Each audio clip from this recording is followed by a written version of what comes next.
안녕하십니까. 염철호 신부입니다. 오늘은 나해 연중 33주일이면서 세계 가난한 이들의 날입니다. 프란치스코 교황님은 2016년 자비의 희년을 폐막하시면서 연중 33주일, 그러니까 그리스도 왕 대축일이 연중 마지막 주일이고 바로 그 앞주일인 연중 33주일을 세계 가난한 이들을 위해서 기도하는 세계 가난한 이들의 날로 지내도록 선포하셨습니다.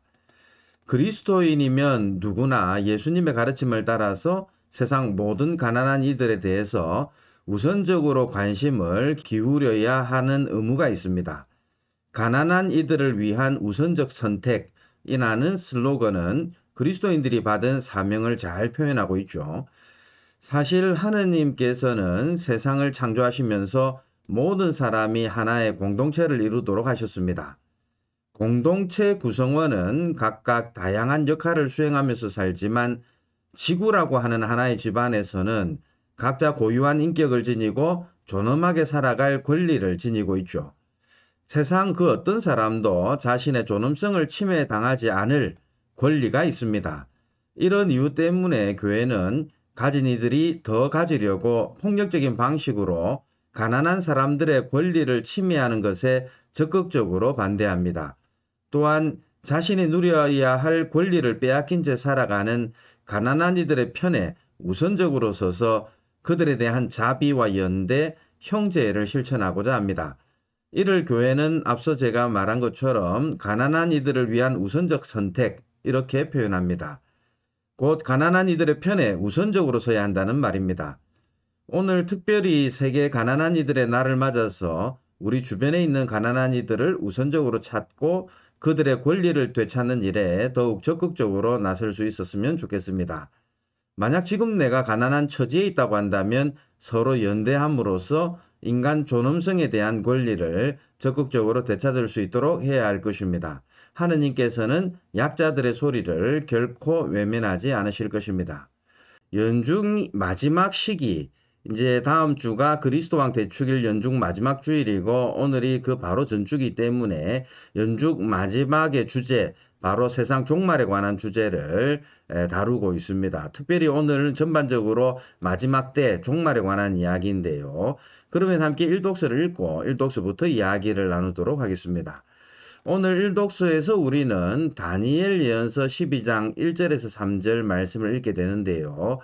주제는 그때에 네 백성은 구원을 받으리라입니다. 그때에 네 백성의 보호자 미카엘 대제후 천사가 나서리라. 또한 나라가 생긴 이래 일찍이 없었던 재앙의 때가 오리라. 그때에 네 백성은 책에 쓰인 이들은 모두 구원을 받으리라. 또 땅 먼지 속에 잠든 사람들 가운데에서 많은 이가 깨어나 어떤 이들은 영원한 생명을 얻고 어떤 이들은 수치를 영원한 치욕을 받으리라. 그러나 현명한 이들은 창공의 광채처럼 많은 사람을 정의로 이끈 이들은 별처럼 영원 무궁히 빛나리라. 다니엘 예언자는 오늘 일독서에서 우리가 읽은 것처럼 마지막 때에 관해서 이야기하면서 마지막 때가 되면 백성의 보호자 미카엘 대제후 천사가 나설 것이다, 이렇게 이야기합니다. 미카엘, 우리가 미카엘, 라파엘, 가브리엘 이 세 분의 대천사 이름을 알고 있죠. 미카엘, 무슨 뜻이냐면 누가 하느님과 같은가 라는 뜻입니다. 이제 이 누가 하느님과 같은가라는 이름을 지닌 이 대천사는 대개 종말 전쟁 때, 하느님과 악의 전쟁 때 하느님 군대의 장수로 등장하는 분입니다. 묵시록 12장 7절에서 9절에서도 이분의 이름이 언급되는데요. 그 내용을 한번 읽어보면 이렇습니다. 그때 하늘에서 전쟁이 벌어졌습니다.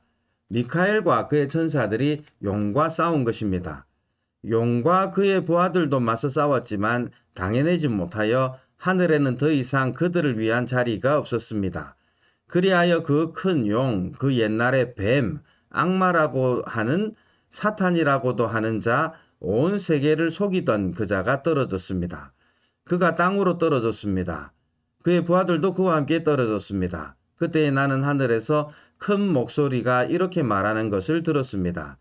이제 우리 하느님의 구원과 권능과 나라와 그분께서 세우신 그리스도의 권세가 나타났다. 우리 형제들을 고발하던 자, 하느님 앞에서 밤낮으로 그들을 고발하던 그 자가 내쫓겼다.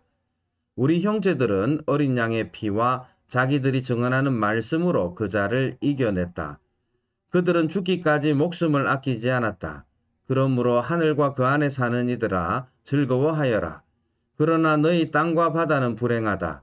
시간이 얼마 남지 않은 것을 깨달은 악마가 큰 분노를 품고서 너희에게 내려갔기 때문이다. 네, 이 대목에서 알 수 있듯이 미카엘 대천사가 등장하는 것 그 자체가 이미 선과 악의 종말 전쟁이 이제 시작되었음을 의미합니다. 그래서 미카엘 천사는 전통적으로 앞서 이야기한 것처럼 하늘 군대의 장수로 표현이 되는데 대개 날개를 가지고 창을 들고 있는 천사로 그려집니다. 오늘 일독서에서 다니엘 예언자도 이 미카엘 대천사가 등장하면서 재앙의 때가 올 것이다 이렇게 예고합니다. 나라가 생긴 이래 일찍이 없었던 그런 재앙의 때가 올 것이라는 말인데요. 자, 그렇다면 다니엘 예언자가 이 재앙의 때를 이야기하면서 세상 종말, 다시 말해서 예수님께서 재림하실 때 이루어질 세상 최후의 심판, 뭐 그런 것들을 생각했던 것일까요?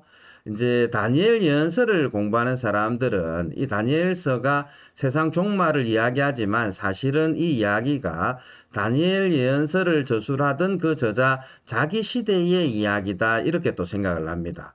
사실 다니엘 예언서를 여러분들이 1장부터 쭉 읽어보시면 마치 다니엘 예언서가 바빌론 유배 시대 때 그러니까 기원전 6세기경이죠. 바빌론이 쳐들어와서 예루살렘을 쑥대밭으로 만들고 사람들을 전부 유배 끌고 갔던 그 시기에 저술된 것처럼 다니엘서가 되어 있습니다.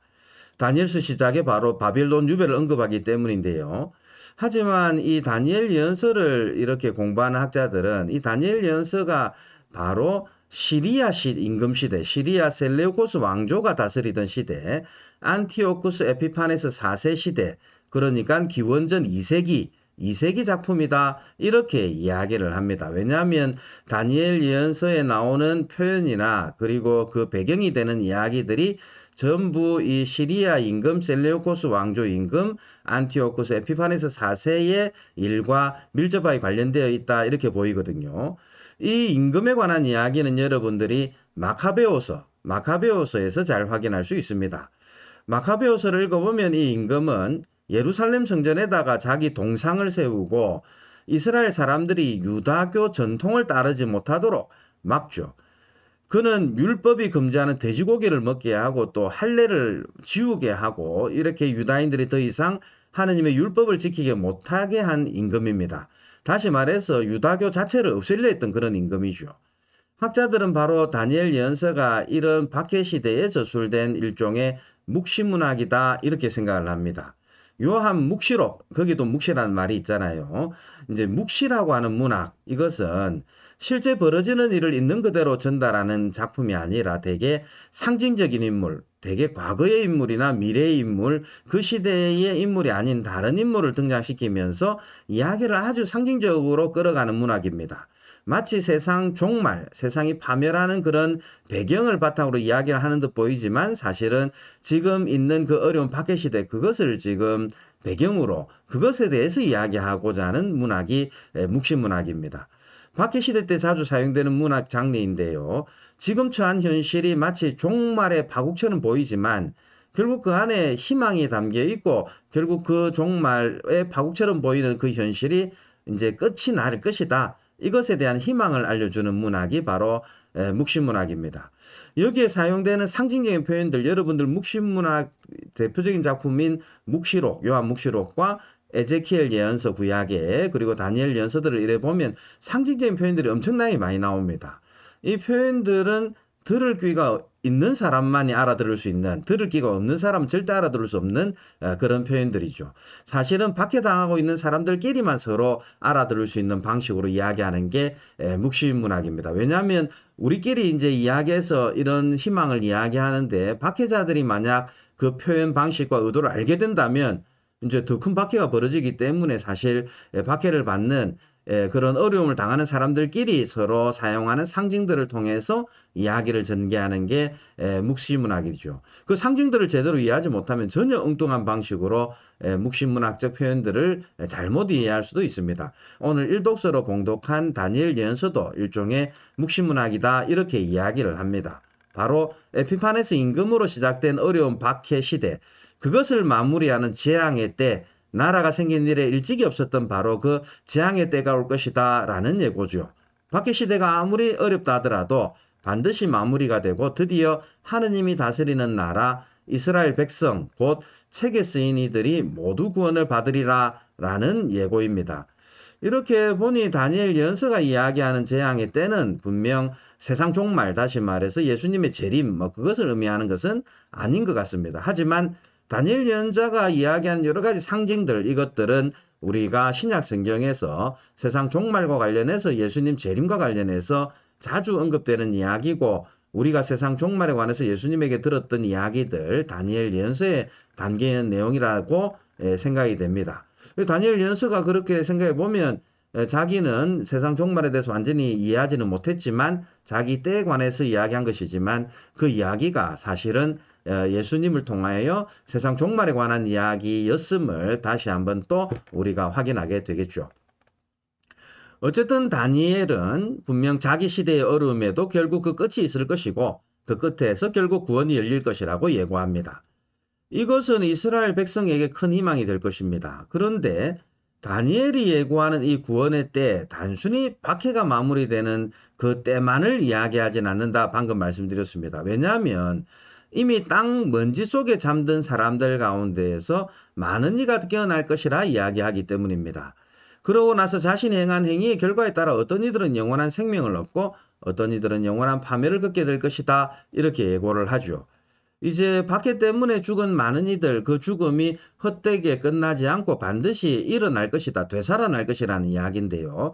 그렇게 되살아나서 현명하게 행동한 이들은 창공의 광채처럼, 많은 사람을 정의로 이끈 이들은 별처럼 영원히 무궁히 빛날 것이고 또 어떤 이들은 파멸할 것이다 이렇게 이야기를 하죠. 사실 이 이야기는 다니엘 예언자 시대에 일어난 일은 아닙니다.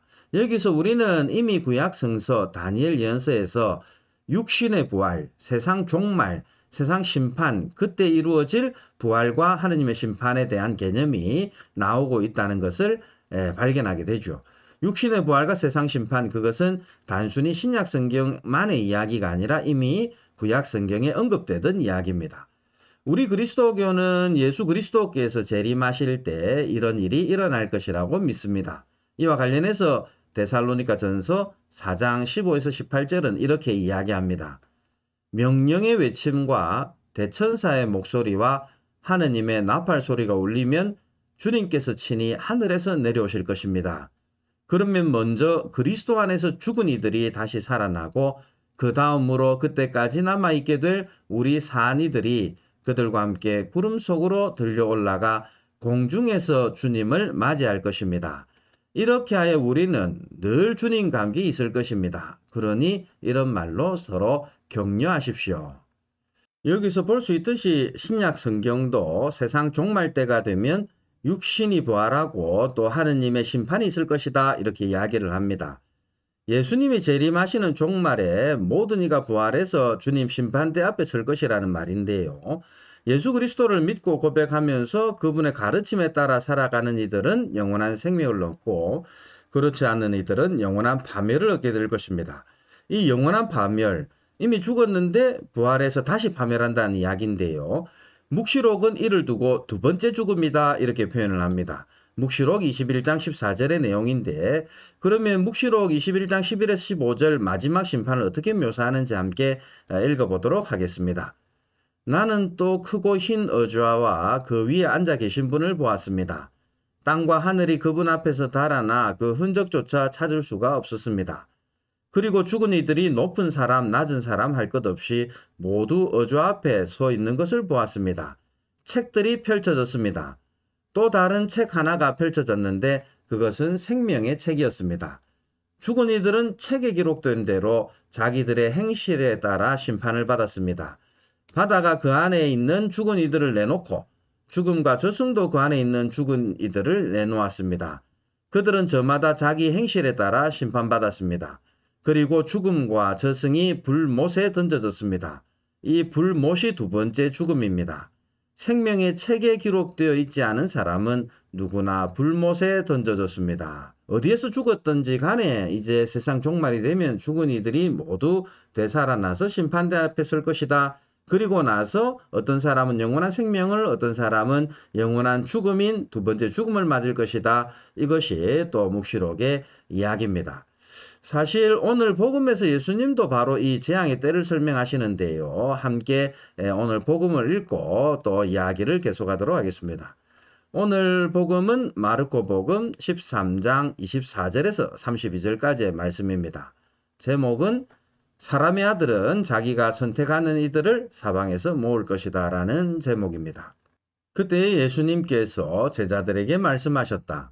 그 무렵 큰 환난에 뒤이어 해는 어두워지고 달은 빛을 내지 않으며 별들은 하늘에서 떨어지고 하늘의 세력들은 흔들릴 것이다. 그때 사람의 아들이 큰 권능과 영광을 떨치며 구름을 타고 오는 것을 사람들이 볼 것이다. 그때 사람의 아들은 천사들을 보내어 자기가 선택한 이들을 땅 끝에서 하늘 끝까지 사방에서 모을 것이다. 너희는 무화과 나무를 보고 그 비유를 깨달아라. 어느덧 가지가 부드러워지고 잎이 돋으면 여름이 가까이 온 줄 알게 된다. 이와 같이 너희도 이러한 일들이 일어나는 것을 보거든 사람의 아들이 문 가까이 온 줄 알아라. 내가 진실로 너희에게 말한다. 이 세대가 지나기 전에 이 모든 일이 일어날 것이다. 하늘과 땅은 사라질지라도 내 말은 결코 사라지지 않을 것이다. 그러나 그날과 그 시간은 아무도 모른다. 하늘의 천사들도 아들도 모르고 아버지만 아신다. 오늘 복음에서 예수님은 재앙의 때를 설명하고 계시죠. 바로 당신이 다시 오실 때가 재앙의 때, 세상 종말의 때라고 말씀하십니다. 이때 사람의 아들이신 예수님은 천사들을 보내어서 생명의 책에 기록된 이들, 바로 당신이 선택한 이들을 사방에서 모을 것이다. 이렇게 말씀하시는데요. 이때 표징이 주어질 것입니다. 곧 해는 어두워지고 달은 빛을 내지 않으며 별들은 하늘에서 떨어지고 하늘의 세력들은 흔들릴 것입니다. 네, 종말의 때가 가까이 왔음을 알려주는 그 표징들, 이 말 듣고 있자면 예수님의 재림, 재앙의 때처럼 매우 두렵게 느껴지죠. 모든 것이 파멸되는 때인 듯 보입니다. 하지만 예수님의 말씀, 예수님께서 말씀하시는 이 표징은 단순한 세상 파멸을 의미하는 것이 아닙니다. 세상 모든 빛이 사라지기 때문에 파멸되는 것인가, 세상이 무너지는가라고 생각하기 쉽지만 사실은 사람의 아들의 권능과 영광의 빛, 그분의 힘이 너무 크다 보니까 다른 모든 빛들과 세력이 흔들리는 것이죠. 이제 큰 태양 앞에서 조그만 촛불이 아무런 의미 없는 것처럼 예수 그리스도 앞에서 세상 그 어떤 빛과 권력도 아무런 힘을 드러내지 못한다. 이런 이야기인 것이죠. 이것이 바로 하느님이 세상을 구하고자 역사 안에 개입할 때 벌어지는 현상들이다. 이렇게 이야기할 수 있습니다. 밤에 자동차 헤드라이트 켜면 손에 들고 있는 손전등 빛 사라지는 것과 같은 현상이라는 것이죠. 하느님의 등장, 결국 세상에 그 어떤 다른 빛도 필요 없는 이제 그런 시대가 온다. 이것을 의미하겠습니다. 그런데 오늘 복음에서 예수님은 당신 자신을 두고 사람의 아들이다 이렇게 표현하십니다. 하느님의 아들이신 그분께서 왜 사람의 아들이라고 할까 이렇게 이야기하죠. 한자로 이것을 인자라고 그렇게 이야기합니다. 이 인자, 사람의 아들이란 표현, 사실은 구약의 묵시문학 작품으로 잘 알려져 있는 에제키엘 예언서, 그리고 오늘 일독서로 봉독한 다니엘 예언서에 자주 언급되는 표현인데요. 전통적으로 세상 마지막 날에 죄인들을 심판하고 의인들을 구원하러 등장하는 그 구원자를 사람의 아들이다 이렇게 불렀습니다. 그의 등장과 더불어서 세상의 모든 권세는 힘을 잃게 되고 그 앞에 무릎을 꿇게 되는데 예수님은 복음서 곳곳에서 당신이 바로 그 사람의 아들이다 이렇게 이야기하시는 것이죠. 그러나 우리는 알고 있습니다. 예수님은 사람의 아들만이 아니라 하느님의 아들, 하느님 그리스도이시다라는 것을 잘 알고 있습니다.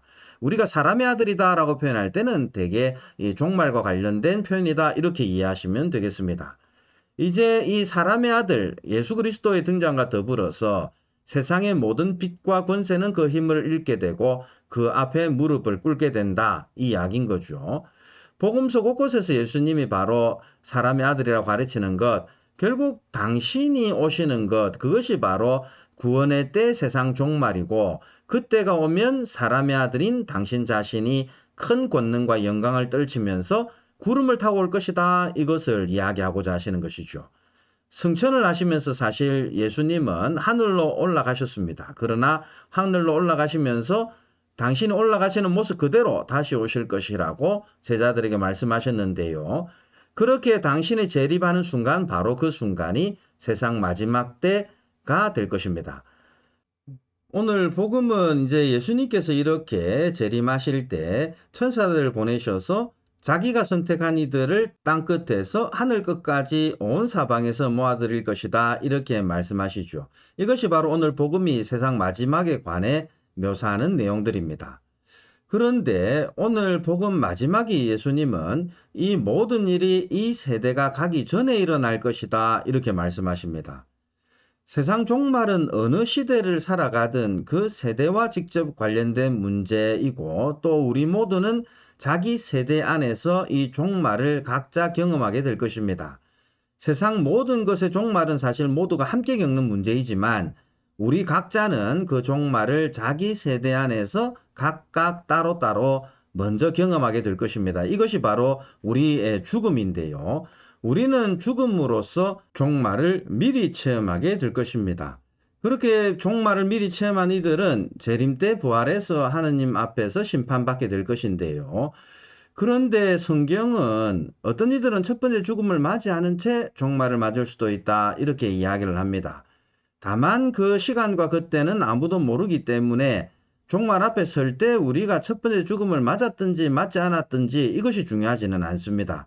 우리가 그 때와 그 시간은 아무도 모르기 때문에 사실 그 종말이 우리 시대 때 올 수도 있을 것입니다. 하지만 우리가 죽은 이후에, 세상의 죽음 이후에 그 종말이 올 수도 있을 것입니다. 어쨌든 우리가 언제 죽든지 간에 결국 우리는 종말 심판대 앞에 설 것이다. 이게 성경의 이야기인데요. 결국 우리 모두는 주님 앞에서 우리들이 걸어온 길에 따라 심판받을 것입니다. 그때와 그 시간이 언제일지는 아무도 알지 못합니다. 하늘의 천사들도 모르고 아들도 모르고 오직 성부만이 아신다. 이게 오늘 복음에서 예수님께서 하신 말씀이죠. 모든 것의 결정권은 아버지에게 있다라는 말입니다. 아들도 결국 아버지의 뜻을 따르는 분이시다. 이렇게 이야기할 수 있겠습니다. 예수님은 하늘과 땅이 사라진다 하더라도 당신의 말씀은 결코 사라지지 않을 것이다. 이렇게 말씀하시죠. 왜냐하면 예수님의 말씀은 결국 아버지의 뜻을 전하는 아버지의 말씀이고 아버지의 뜻은 이루어지지 않고 사라지지 않을 것이기 때문입니다. 자, 그러면 마지막으로 오늘 제2독서 히브리서 10장 11절에서 14절 그리고 18절의 말씀을 함께 읽고 오늘 우리들의 이야기를 마무리하도록 하겠습니다. 제목은 그리스도께서는 한 번의 예물로 거룩해지는 이들을 영구히 완전하게 해주셨습니다. 입니다. 모든 사제는 날마다 서서 같은 제물을 거듭 바치며 직무를 수행하지만 그러한 것들은 결코 죄를 없애지 못합니다. 그러나 그리스도께서는 죄를 없애시려고 한 번 제물을 바치시고 나서 영구히 하느님의 오른쪽에 앉으셨습니다. 이제 그분께서는 당신의 원수들이 당신의 발판이 될 때까지 기다리고 계십니다. 한 번의 예물로 거룩해지는 이들을 영구히 완전하게 해주신 것입니다. 이러한 것들이 용서된 곳에는 더 이상 죄 때문에 바치는 예물이 필요 없습니다. 오늘 이 독서에서 봉독한 히브리서는 그리스도께서 한 번의 예물로 거룩해지는 모든 이들을 영구히 완전하게 해주셨다. 이렇게 이야기합니다. 그러고 나서 그리스도는 하느님 오른쪽에 영구히 앉아 계시는데 그분께서는 당신의 원수들이 당신의 발판이 될 때까지 기다리고 계신다. 이렇게 말씀하십니다. 자, 여기서 우리는 사람의 아들이 왜 지금껏 오지 않는지를 확인할 수 있습니다. 사람의 아들 그리스도께서는 지금 하느님 오른편에 앉아 계시면서 당신의 원수들이 당신의 발판이 될 때까지 기다리고 계신다. 그렇게 해서 그 사람의 아들은 오지 않는 것이 아니라 때를 기다리고 있다. 이 이야기죠. 당신의 원수들, 바로 앞서 우리가 이야기한 사탄, 용, 악마, 그들이 당신의 발판이 될 때까지, 이제 당신이 그들을 완전히 쳐부술 때까지 이제 기다리고 계신다는 이야기인 것이죠. 이제 그렇게 해서 사람의 아들은 때를 기다리고 있다. 이것이 오늘 이 독서에서 우리가 세상 종말과 관련해서 읽어낼 수 있는 내용입니다. 오늘 독서한 말씀 이렇게 보면 한결같이 마지막 때에 관해 이야기하고 있다. 이렇게 이야기할 수 있겠습니다. 요약을 하자면 마지막 날에 사람의 아들이신 예수님의 재림이 이루어지는데, 예수님께서는 자신을 따르는 이들에게는 구원을, 따르지 않는 어리석은 이들에게는 파멸을 가져다 주실 것입니다. 지금 그리스도는 하느님 오른편에 머물면서 그 마지막 때를 기다리고 있는데요. 그 때와 시간은 아무도 알 수 없고 오직 하느님만이 아시니까 우리는 항상 깨어서 그 마지막 때를 준비해야 한다. 이것이 오늘 독서복음이 우리에게 전하는 이야기입니다. 이제 다음 주면 벌써 세상 마지막 날을 기억하는 그리스도 왕 대축일입니다. 이런 시기를 맞아서 오늘 독서와 복음 말씀 묵상하면서 과연 나는 언제 올지 모르는 이 마지막 때를 잘 깨어 기다리고 있는지 살펴보았으면 좋겠습니다. 만약 내가 지금 잠을 자고 있다면 왜 그렇게 잠을 자고 있는지 되돌아보았으면 좋겠습니다. 혹시 그때가 너무 먼 나중의 일인 것처럼 여겨져서 그렇게 졸고 있는 것은 아닌지 반성해 보았으면 좋겠습니다. 그러면서 언제 올지 모르는 그 때를 준비하면서 매일매일 깨어있는 삶을 살아가야 되겠다고 다짐했으면 좋겠습니다. 조금 더 긴장하면서 살아야겠다고 다짐했으면 좋겠습니다. 오늘 복음 환호송을 다시 한번 들으면서 오늘 우리들의 이야기를 마무리하고자 합니다. 너희는 사람의 아들 앞에 설 수 있도록 늘 깨어 기도하여라. 네, 감사합니다. 다음 주에 다시 뵙도록 하겠습니다.